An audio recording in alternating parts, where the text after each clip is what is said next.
আরও একটা দারুণ স্বাদের ব্রেকফাস্ট রেসিপি নিয়ে চলে এসেছি তোমাদের কাছে। দেখো, আর সকাল সকালের ব্রেকফাস্টটা যদি খুব ভালো হয়, মনে হয় সারাদিনটা খুব ভালোই যায় নাকি। যাই হোক, দেখো আমি ওটস পোলাও বানিয়েছি, তোমরা কিন্তু অবশ্যই বানিয়ে আমাকে খেয়ে জানিও কেমন হয়েছে।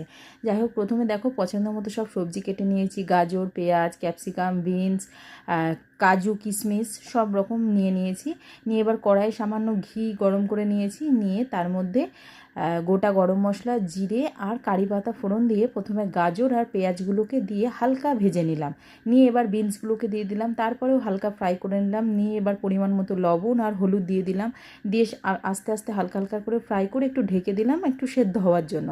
যাই হোক, তারপরে দেখি ভালোই সেদ্ধ হয়ে গেছে। তারপরে বাদাম, কিশমিশ আর ক্যাপসিকামটা দিয়ে দিলাম, দিয়ে ভালো করে একটু নাড়াচাড়া করে পরিমাণ মতো যার যতটা পরিমাণ সেই পরিমাণ ওটস দিয়ে দিলাম, দিয়ে সামান্য জল দিয়ে ঢেকে দিলাম ওটসগুলোকে সেদ্ধ হওয়ার জন্য।